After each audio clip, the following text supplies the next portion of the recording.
to WBC Faster Together, the LinkedIn Live series of Women Business Collaborative. I'm Gwen Young, the CEO of WBC.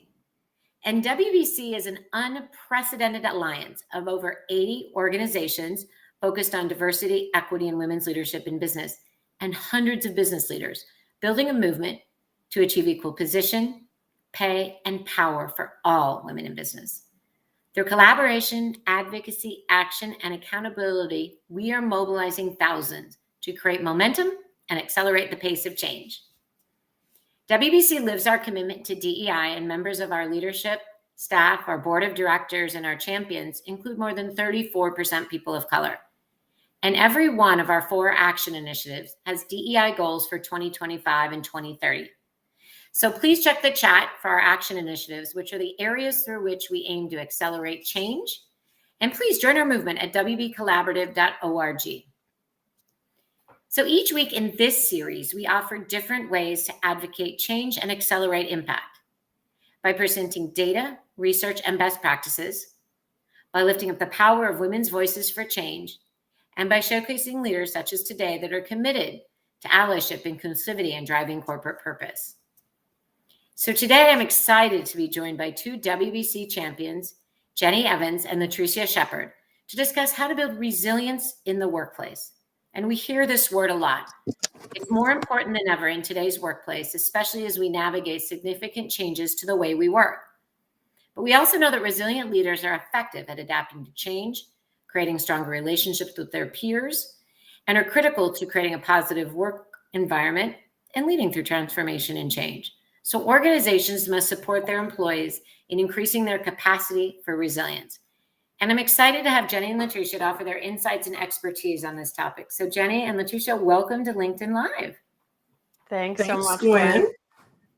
So why don't we set the stage? And maybe Jenny, I'll start with you. What does resilience look like in the workplace? And how do we know it when we see it? That's such a good question, because people are like, I think people have this idea of well, I get what resilience is, but that's a great question. Exactly what is it? I actually do have a resiliency assessment that I created in partnership with the University of Minnesota that actually measures both your physiological as well as your psychological resilience. But I think, one of the things that you just mentioned, there is more change than ever before. The restructurings, the acquisitions, the mergers.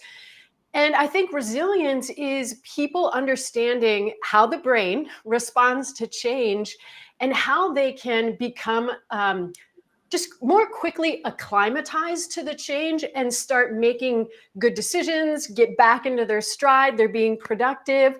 I also think resilience is leaders that have a resiliency practice that they're both modeling as well as helping their teams and people with.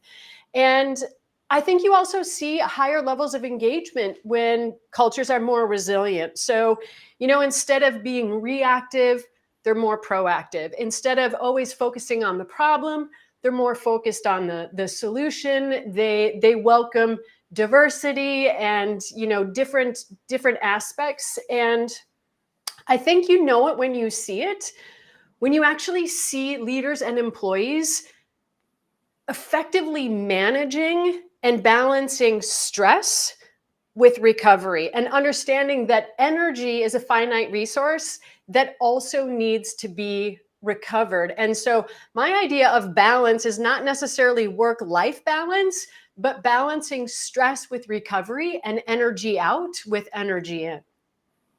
I love that. Latricia, we were talking prior about just being a chief people officer and being now out doing what you're doing. How are you thinking about resilience? So Gwen, thanks for asking. One of the things that I think is so important for us to stop and reflect on is that 36 months ago, I'll call it, we were in the middle of a pandemic. We were in the middle of managing the most change any of us have probably ever experienced, professionally and personally. And so when you think about moving through and navigating through all of that took place, this has become the lesson of resilience in my mind, right? How are companies, teams, and individuals, how are we moving back into the workforce? How are we thinking about ways to engage our employees? And how are we thinking about ways to adjust to our customers and our suppliers, those people that consume our products and services? And so as I think about resiliency, I too totally agree with Jenny. When I think about it, it's pivots, it's shifts, and it's complete transformation. And how do you bounce back from that? How do you create the agility and the ability to have that resilience? And we'll talk a little bit more, I'm sure, as we go. But that's my definition, and that's the way I see it. And I can only point to the most recent, which I go back to coming out of COVID. And again, we're just 12 months into return to work, as we call it, right? And so how are we managing that? How are we creating that? That is resilience to me. It's been the definition of it, Gwen, for me. I love the pivot, and I love the Jenny, we're talking about, finite recharging, maybe creating, I'll use a slightly different word, that piece of it. So what are companies doing? What are organizations doing? Like, what are you seeing, either the organizations from your perspective, Latricia or Jenny, I know from some of the leaders, like what's working? Yeah. So what I'm seeing and having conversations with leaders about in organizations is this shift and pivot from the 3 to 5 year traditional plan when it comes to strategy to longer term thinking around planning, and that planning also including scenarios. So are you creating and thinking about risk scenarios? What does it look like to shift? Think about during COVID when restaurants had to shift to curbside, right? Are you planning and thinking about what does it mean if something different happens? Can you service your customers or your clients differently? How do you build that into your strategy? How do you integrate inclusion and diversity and culture excellence into your strategy moving forward, considering and thinking about not just 5 years, but 30 years out, 20 years out? What will this look like based on data that we've acquired and we've been able to achieve? So I think it's integrated planning, solution-based, risk-based thinking through, and creating an opportunity for all of that to be included in this wheel called strategy is where I think companies are going. And that's what I'm starting to hear and talk to leaders about. Are you thinking about scenarios? Are you thinking about integrating and risk management? Yeah. Jenny, what are you saying? Yeah. I mean, Latricia, I totally agree. And I think those things are so important and essential. One aspect that I would add to that is, the stress that happens from the change, the speed, everything. It actually starts out as a chemistry problem. And it's these chemical changes that then radically change the physiology of not only our bodies, but our brains as well. It actually shuts off access to the advanced rational part of our brain that we need for strategy, for execution, for planning for the future. And so what I see, and this is really my wheelhouse, is when companies realize, oh my goodness, so if stress starts out as a chemistry problem, we actually have to really reset the body and brain from a chemistry perspective before we can even address some of the psychological issues. And, these last several years, when you see the levels of burnout taking their toll, you see things like fatigue, more aches and pains, people, having food cravings, insomnia, weight gain. All of these things are physiological. And so companies are realizing we need to treat the whole person, not just the brain, but also understanding how these last handful of years have actually transformed our bodies and brains and how that's showing up in the workplace.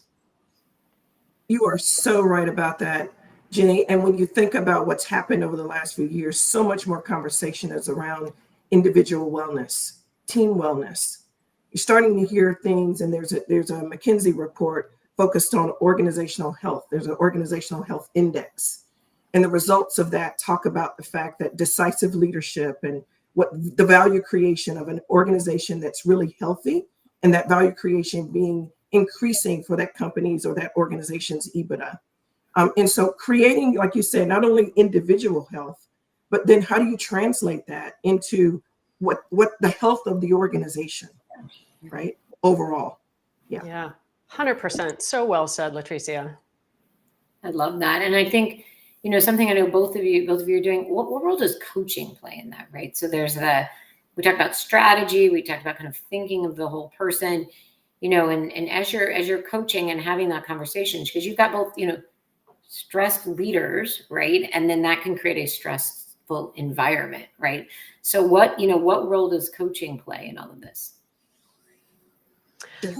Yeah, I think it's huge. I mean, we're all human, and we struggle with a lot of the same things. We all want a lot of the same things. And I think it's so important that we really treat the whole person. I mean, Latricia, it's funny that you bring up the McKinsey report, because 2/3 of women under the age of 30 would really be more interested in advancing their career if they saw senior leadership role modeling the work-life balance that they want. Like people coming into the workforce now, they don't want to sacrifice their families, their health, their happiness for a career. So for me, it's like, how do you have your cake and eat it too? And for me, I like to help my clients uncover really like themes and mindsets that are showing up in every area of their life, because how we think at work is also how we think at home. We have the same brain. And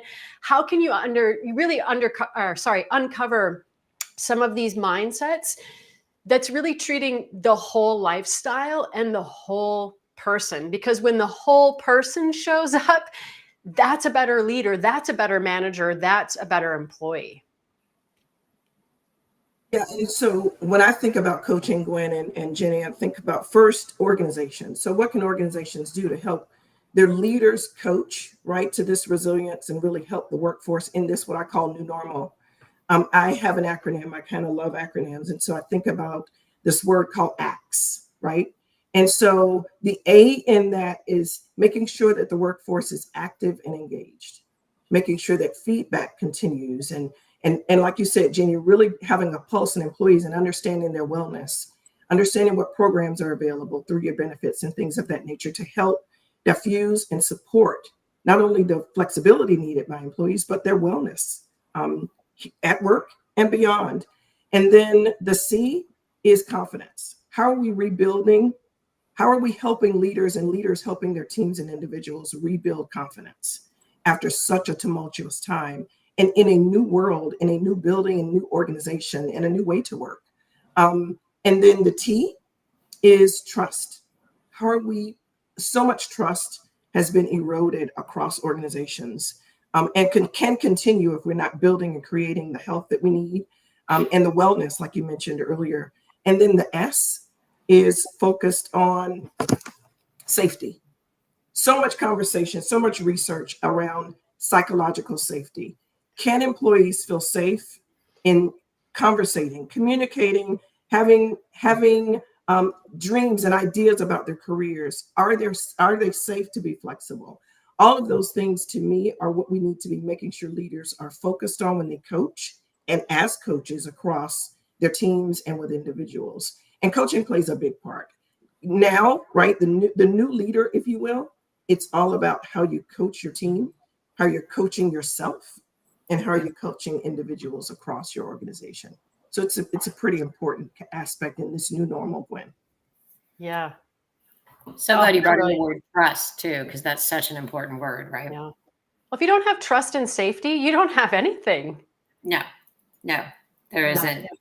Oh, and Latricia, I'm an acronym gal too, so I totally appreciate the brilliance of the ACTS acronym. Absolutely. Thanks, Jenny. I love that.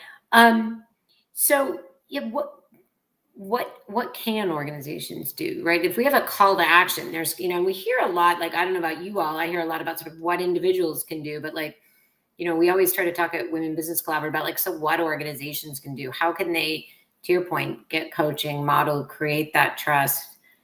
recognize resilience, discuss psychological safety. Like what are some of the things that we're seeing that are working and can be done? Part of it is benefits, as you mentioned, Latricia, right? Like having a good benefits, but part of it is also, as you were talking about, Jenny, about sort of how the leaders are acting and modeling. Yeah.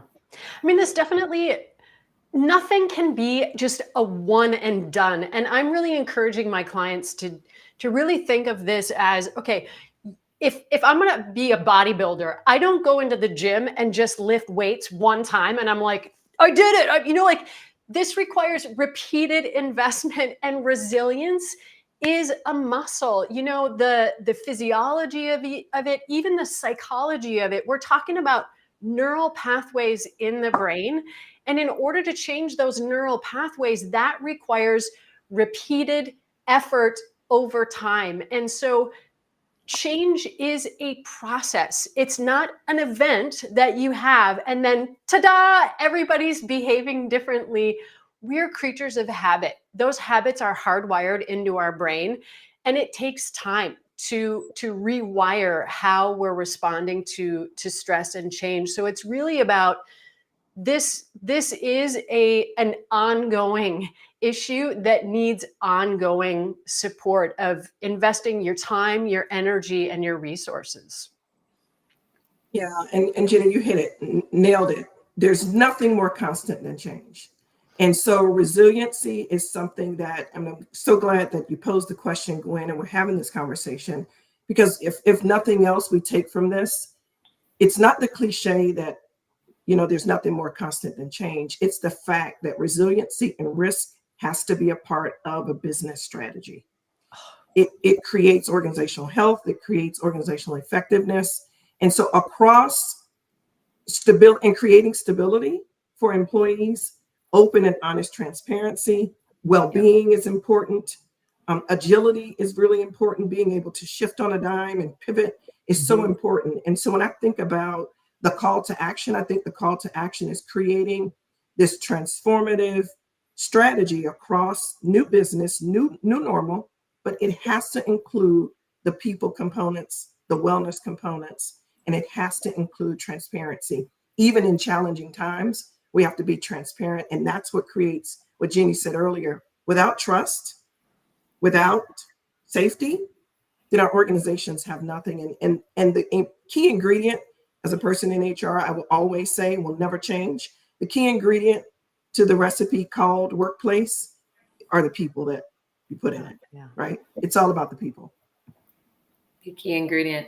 And I love that transparency, because we talk about that a lot at Women Business Collaborative, the work you're all doing, right? And transparency has parts of it, like listening, communicating, right? The pivot, the change, the kind of recognizing, but being able to sort of talk about it and be transparent about what it is versus hide the decision, right? Or not acknowledge that the people are the most important part of the workplace, right? So I love that. I love that. I'm looking at the clock, and that's all we have time for. So I want to thank you both. I feel like we could have gone on for another 45 minutes or so talking about the resilience piece. Yeah, and absolutely, because this is, I think we're finally realizing from the 36 months ago kind of what the impacts and how to do it. I think at first we were trying to pivot. We were reactive versus proactive. So I loved how you both were talking about, there's a strategy to this. It's building in, it's understanding resilience in a way that's strategic and risk. So thank you both. And for everyone in the audience, please join us at wbcollaborative.org, our website, and learn more about our initiatives, which are aimed at increasing women in the C-suite and boardroom and addressing the underrepresentation of women in areas like STEM, increasing the available capital for women. And really, as we're talking about today, to advance a pipeline of women leaders that are going to bring equity, diversity, and inclusion. And I'm going to put in the word transparency, to the business landscape. So join us weekly. And to keep up to date on the progress, and follow us on social media at WB Collaborative on Instagram, Twitter, and LinkedIn. And a special thank you to Jenny and Latricia. Happy Thursday, everyone.